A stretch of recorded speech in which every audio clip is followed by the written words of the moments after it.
Hello friend, स्वागत है आप सभी का मेरे यूट्यूब चैनल पर। आज इस वीडियो में हम इंडियन कॉन्स्टिट्यूशन का सबसे इम्पोर्टेंट क्वेश्चन देखेंगे, जो डील्स करता है, जो बताता है इंडियन कॉन्स्टिट्यूशन के प्रीएम्बल के बारे में। तो हमारी यूनिवर्सिटी के एग्जाम में ये क्वेश्चन पूछा जा सकता है। दो तरह के क्वेश्चन होते हैं, एक कैरेक्टरिस्टिक्स ऑफ इंडियन कॉन्स्टिट्यूशन। अगर इसके ऊपर क्वेश्चन नहीं पूछा गया तो प्रीएम्बल के ऊपर क्वेश्चन पूछा ही जाता है और नियर अबाउट 15 मार्क्स के लिए ये क्वेश्चन होता है। तो क्वेश्चन कैसा है, जो प्रीवियस ईयर क्वेश्चन पेपर में पूछा था वो कुछ इस तरह से था। The preamble contains a noble and grand vision kept before them by the framers of the constitution, discuss in detail. यहाँ ये बताया गया कि जो हमारे कॉन्स्टिट्यूशन के फ्रेमर्स थे, जो घटनाकार थे, उनके सामने जो प्रीएम्बल थी, वो प्रीएम्बल के जो ग्रैंड विजन्स थे, जो नोबल्स थे, उसको क्या करो, आप एक्सप्लेन करो डिटेल में। और इसके बाद दूसरा क्वेश्चन ये पूछा गया था कि the preamble secure store all the citizens of India justice, liberty, equality, discuss in detail the noble vision of preamble. यानी हमारे कॉन्स्टिट्यूशन के प्रीएम्बल में जो नोबल विजन बताए गए हैं, यानी लिबर्टी बताई गई है, इक्वालिटी बताई गई है, जस्टिस बताया गया है, तो ये सारी चीज़ों को क्या करना है, इसको एक्सप्लेन करना है। तो सबसे पहले इसके जो सिनॉप्सिस है उसमें हमने मेंशन किया है इंट्रोडक्शन, उसके बाद object and meaning of preamble, then preamble. अगर आपको प्रीएम्बल पूरी याद है इंग्लिश में तो आप उसको मेंशन करें, अगर आपको याद नहीं है तो कोई बात नहीं, फिर आप डायरेक्ट उसके नीचे का पॉइंट लिख सकते, वो है 5 फोल्ड ऑफ प्रिंसिपल। उसके बाद जो है 3 फोल्ड प्रिंसिपल जो जस्टिस से रिलेटेड है, उसके बाद liberty of, equality of, fraternity in our constituent assembly, और लास्ट में जो पॉइंट है वो है कंक्लूजन। इन सारे जो पॉइंट्स है दोस्तों, ये सारे पॉइंट्स को हमें क्या करना है, एक्सप्लेन करना है, और वो हम आज के इस वीडियो में करेंगे। तो सबसे पहले जो पॉइंट है वो है इंट्रोडक्शन। इंट्रोडक्शंस में ये बताया गया है कि preamble is a introduction to the constitution. It's laid down the ideas and goals to be achieved in a future. The idea of preamble has been borrowed from Constitution of USA. यानी हमारे India का जो constitution है उसका जो preamble है, उस preamble में जो आइडियाज बताए गए हैं, वो आइडियाज किसके वास्ते है, गोल्स है, फ्यूचर में हमें जो अचीव करना है, जो हमें इन फ्यूचर में अचीव करना है, उसके गोल्स जो है वो गोल्स किस में बताए गए, हमारे इंडिया के कॉन्स्टिट्यूशन में बताए गए। और ये जो कॉन्स्टिट्यूशन के लिए जो प्रीएम्बल है, ये आइडिया हमने कहाँ से बोरो की है, वो यूएसए से ली। यानी यूएसए मीन्स अमेरिका का जो कॉन्स्टिट्यूशन है उसमें प्रीएम्बल थी, और हमारे जो कॉन्स्टिट्यूशन असेंबली के मेंबर थे उनको ऐसा लगा कि हमारे कॉन्स्टिट्यूशन को भी एक प्रीएम्बल होना चाहिए, और इसके चलते उन्होंने क्या किया, हमारे कॉन्स्टिट्यूशन को एक प्रीएम्बल जोड़ा। तो ये सारी चीज़ें उस टाइम पे जब हमारा कॉन्स्टिट्यूशन बन रहा था तब ये सामने थी। और हमें पता है कि हमारे कॉन्स्टिट्यूशन का जो प्रीएम्बल है ये रीड करके बताया था पंडित जवाहरलाल नेहरू ने। और इसके बाद क्या है कि preamble is a key to open the minds of maker of Indian constitution. यानी जो हमारे कॉन्स्टिट्यूशन के मेकर है, कॉन्स्टिट्यूशन जो बना रहे थे, वो सारे मेंबर्स जो थे, उनके दिमाग में क्या चल रहा था, उसकी जो की है, उस की को क्या कहा जाता है, प्रीएम्बल कहा जाता है। और दोस्तों टोटल 86 वर्ड्स हमारे इंडिया के कॉन्स्टिट्यूशन के प्रीएम्बल में देखने को मिलते हैं। ये सारी चीज़ें आपके इसके इंट्रोडक्शन में मेंशन करना चाहिए। इसके बाद जो है वो है object and meaning of preamble. Preamble का मीनिंग क्या है, प्रीएम्बल का मकसद क्या है। तो सबसे पहले यहाँ ध्यान में रखो कि preamble is a reflection of social contract theory. ये क्या है कि भाई एक सोशल कॉन्ट्रैक्ट थ्योरी जो है हॉब्स लॉ रूसो की, उसको क्या करता है, उसको रिफ्लेक्ट करता है, उसको बताता है। It means a society at large created this constitution. यानी जो सोसाइटी जो है, इंडिया के जो लोग हैं, उन्होंने क्या किया है, ये कॉन्स्टिट्यूशन को, इंडिया के कॉन्स्टिट्यूशन को बनाया है। A base of the constitution are the preamble of this country. और किसके लिए बनाया, कि इस देश के लिए बनाया है। और it is also replica of democracy of India. और ये जो सारी जो कॉन्स्टिट्यूशन है, ये रिप्लिका, ये रिफ्लेक्ट करता है, किसको रिफ्लेक्ट करता है, इंडियन डेमोक्रेसी को भी क्या करता है, ये रिफ्लेक्ट करता है। इसके बाद ये बताए कि all social, economic and political activities are around the people of India to introduce the constitution. यानी हमारे कॉन्स्टिट्यूशन में सोशल जस्टिस के बारे में बताया गया है, पॉलिटिकल एक्टिविटी के बारे में बताया गया है, इकोनॉमिक जस्टिस के बारे में बताया गया है।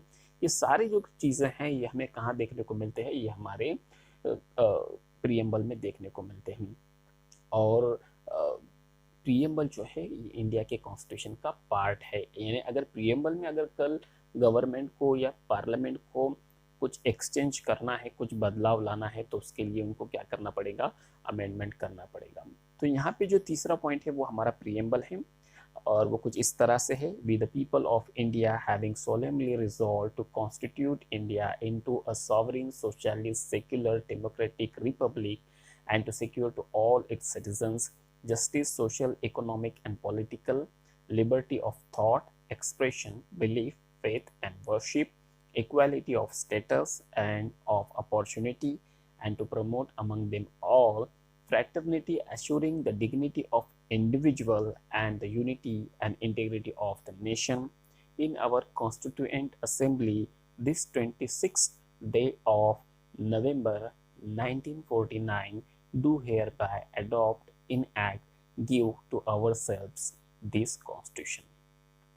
तो ये जो कॉन्स्टिट्यूशन का प्रीएम्बल है दोस्तों, अगर आप ये पाठ करते हैं या अगर आपको ये याद है तो ये काफ़ी बेस्ट होगा आप सबके लिए, और नहीं है तो कोई बात नहीं, आप फिर इसके जो नेक्स्ट पॉइंट है इस तरह से एग्जाम में लिख सकते हैं। तो उसका जो नेक्स्ट पॉइंट है वो है 5 फोल्ड प्रिंसिपल। 5 फोल्ड प्रिंसिपल में जो सबसे पहला जो प्रिंसिपल है वो है सॉवरिन, उसके बाद है socialist, then secular, then democratic, then republic. अब ये पॉइंट्स में क्या बताया गया है कि सॉवरिन के मायने होते हैं no external control over India, यानी इंडिया के ऊपर एक्सटर्नल कंट्रोल होगा क्या, नहीं होगा। ये बाह्य शक्ति जो है, बाहर के देश इंडिया को इन्फ्लुएंस नहीं कर सकते, इंडिया पे प्रभाव नहीं डाल सकते।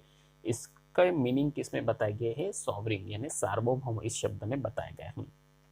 सोशलिस्ट नाम का शब्द भी हमारे कॉन्स्टिट्यूशन में देखने को मिलता है, और सोशलिस्ट क्या कहता है कि elimination of inequality and state ownership of natural resources, यानी हमारे देश में जो इनइक्वालिटी है, यानी कुछ पिछड़ा वर्ग है, कुछ अमीर लोग हैं, कुछ गरीब है, तो इन सारे लोग जो है, जो वीकर सेक्शन है, उनको क्या करना, उनको इक्वल करना, और देश की जो नेचुरल रिसोर्सेस है उसके ऊपर किसकी मालकी हक होना, उसकी मालकी हक जो है वो स्टेट की होना, यानी लोगों के उसके ऊपर क्या होना, मालकी हक होना, ओनरशिप होना। और ये जो प्रिंसिपल है सोशलिस्ट देश में देखने को मिलते हैं, और ये जो वर्ड्स है हमारे कॉन्स्टिट्यूशन के प्रीएम्बल में हैं। इसके बाद है सेक्युलर। सेक्युलर के मायने ये बताया गया है प्रीएम्बल कि no official religion of India, यानी इंडिया जो है, यानी भारत जो स्टेट है, इसका कोई भी ऑफिशियल रिलीजन नहीं है। ओके, ऑल जो रिलीजन है वो हमारे कॉन्स्टिट्यूशन के सामने इक्वल है, ऑल जो रिलीजन है वो हमारे पास इक्वल है, हमारे गवर्नमेंट के सामने इक्वल है, और गवर्नमेंट किसी भी रिलीजन को स्पेशल ट्रीटमेंट नहीं दे सकता।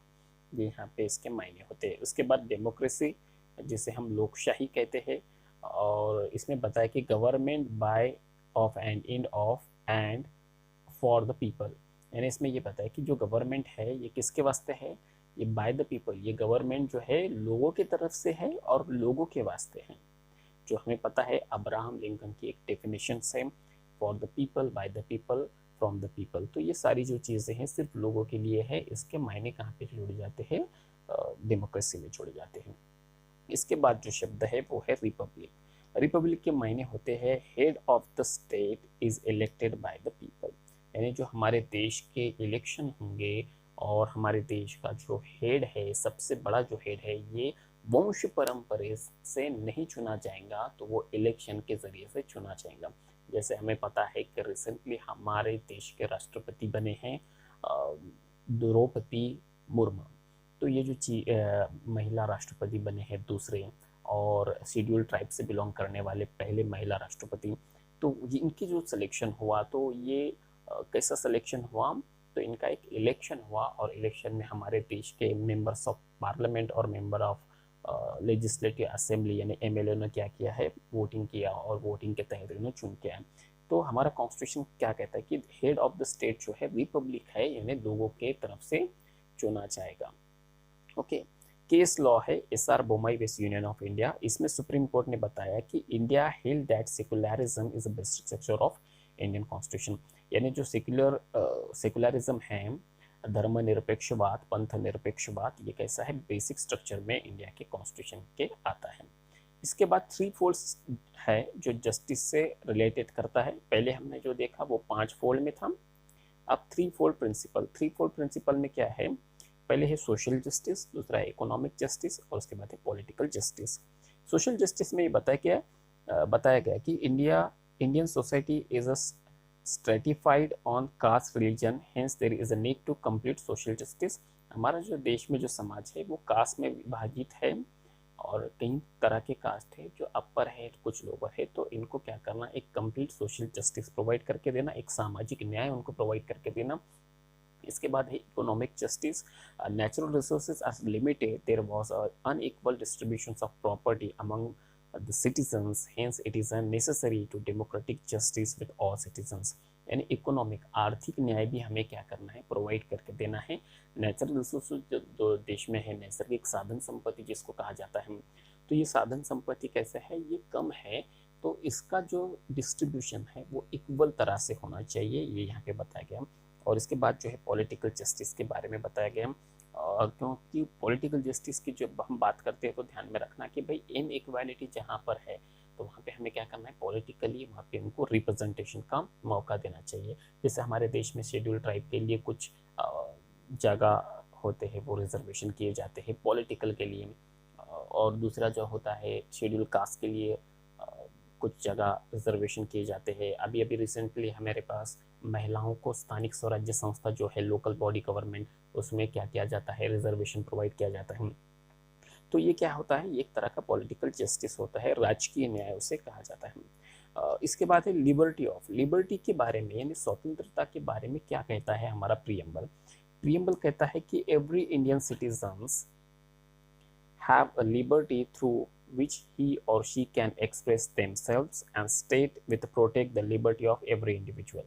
यहाँ ये बताया गया कि एवरी इंडियन सिटीजन, हर भारतीय नागरिक को क्या किया जाएगा, लिबर्टी, स्वतंत्रता दी जाएगी, उसके खुद के थॉट को वो क्या करे, एक्सप्रेस कर सके, और ये जो सारी चीज़ें हैं इसको प्रोटेक्शन मिलेगा किससे, स्टेट के द्वारा। और स्टेट की ये जिम्मेदारी होंगी, इनके जो इंडिविजुअल राइट है, राइट टू लिबर्टी, उसको क्या करना है, प्रोटेक्ट करना, उसका संरक्षण करने की जिम्मेदारी स्टेट की होगी।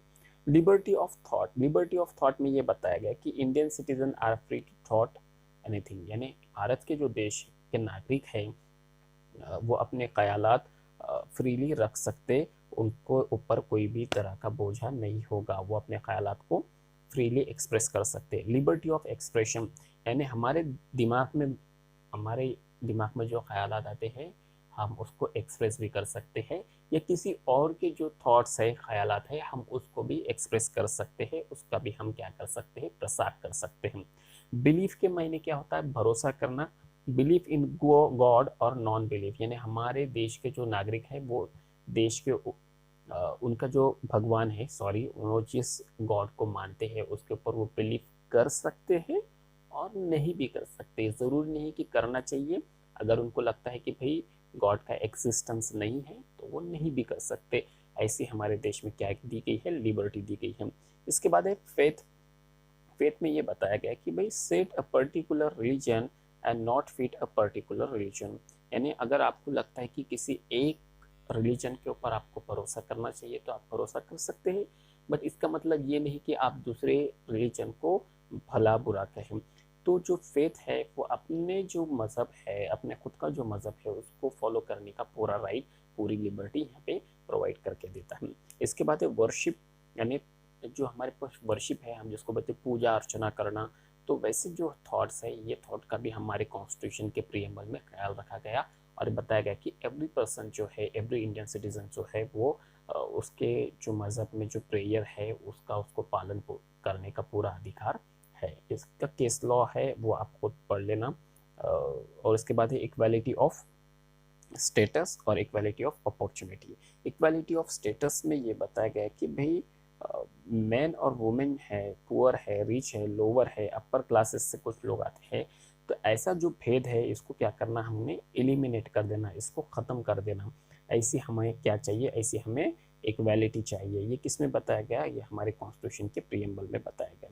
इसके बाद जो बताया गया है इक्वालिटी ऑफ अपॉर्चुनिटी, क्योंकि हमें पता है कि भाई हमारे देश में कुछ लोग जो है वो वीकर होते हैं, उनको उतना स्ट्रेन नहीं मिला होता है, वो काफ़ी पिछड़े होते हैं शैक्षणिक यानी एजुकेशनल लेवल से और सोशल लेवल से। तो ऐसे जो लोग हैं, ऐसा जो वीकर सेक्शन है, उनके लिए रिजर्वेशन करके उनको क्या करना, अपलिफ्ट करना, उनको स्ट्रेंथन देना, ये हमारे इक्वालिटी के कंसेप्ट में आता है। जैसा कि शेड्यूल कास्ट है, शेड्यूल ट्राइब है, या अदर बैकवर्ड क्लास है, या फिर महिला है, इनको क्या किया जाता है, नौकरी में रिजर्वेशन दिया जाता है। तो ये इक्वालिटी का एक कंसेप्ट है। ओके, फ्रैटर्निटी, फ्रैटर्निटी में ये बताया कि every Indian citizens are brother and sisters of everybody state must promote among them all fraternity, यानी हम जो लोग हैं भारत के, वो फ्रैटर्निटी से यानी बंधु भाव से रहेंगे। हम जो लोग हैं किसी में भेदभाव नहीं करेंगे, हम एक यूनिटी बनाएंगे, जो इंटीग्रिटी होंगी, जो देश की एकता और एकात्मता में क्या करेंगे, हमारा साथ देगा। ऐसी हमें क्या चाहिए, इंटीग्रिटी चाहिए, ऐसी हमें यूनिटी चाहिए, ऐसा हमारा कॉन्स्टिट्यूशन का प्रीएम्बल कहता है। इसके बाद है इन आवर कॉन्स्टिट्यूएंट असेंबली, और लास्ट का जो है उसमें ये बताया गया कि इन आवर कॉन्स्टिट्यूएंट असेंबली जो है, इसमें बताया कि 26 नवंबर 1949 को do hereby adopt enact and give our self this constitution. ये 6 पॉइंट बताए, आप इसको एक भी कर सकते, टोटल सबको ऑल इन वन भी कर सकते। ओके, इन सारी चीज़ों को आप ऑल इन वन भी कर सकते, ऐसा लिख सकते, this 26 day of November 1949 do hereby adopt enact and give to our self this constitution. यानी यहाँ ये बताया गया कि 26 नवंबर 1949 को हमने ये जो हमारा कॉन्स्टिट्यूशन है, ये हमारे प्रति क्या किया है, उसको अर्पण किया है, उसका अमल करने की हमने जो डेट बताई है वो 26 नवंबर है। बट एक्चुअल में इसको इनेक्ट जो किया गया वो 26 जनवरी से किया गया 1950 से। ओके, बट ये तैयार रेडी कब हुआ, ये रेडी हुआ 26 नवंबर 1949 को। ओके, तो ये सारी जो चीज़ें हैं दोस्तों, ये हमारे पीडीएफ में हमने इसको मेंशन किया है, और ये 15 मार्क को क्वेश्चन पूछा जाता है। आई होप आपको ये समझ में आया होगा। मैं फिर से इसके सिनॉप्सिस बता देता हूँ। सिनॉप्सिस में है इंट्रोडक्शन, ऑब्जेक्ट, फिर उसके बाद प्रीएम्बल, अगर आपको प्रीएम्बल पार्ट है तो लिखो, नहीं पार्ट है तो छोड़ दो। उसके बाद 5 फोल्ड प्रिंसिपल और 3 फोल्ड प्रिंसिपल जो जस्टिस के हैं। उसके बाद liberty of, equality of, fraternity in our constituent assembly, और लास्ट का जो है कंक्लूजन। कंक्लूजन अपने आप को खुद से लिखना होता है दोस्तों। आई होप आपको मेरा ये वीडियो पसंद आया है, तो मेरे चैनल को लाइक करो, शेयर करो और सब्सक्राइब करो। Thank you.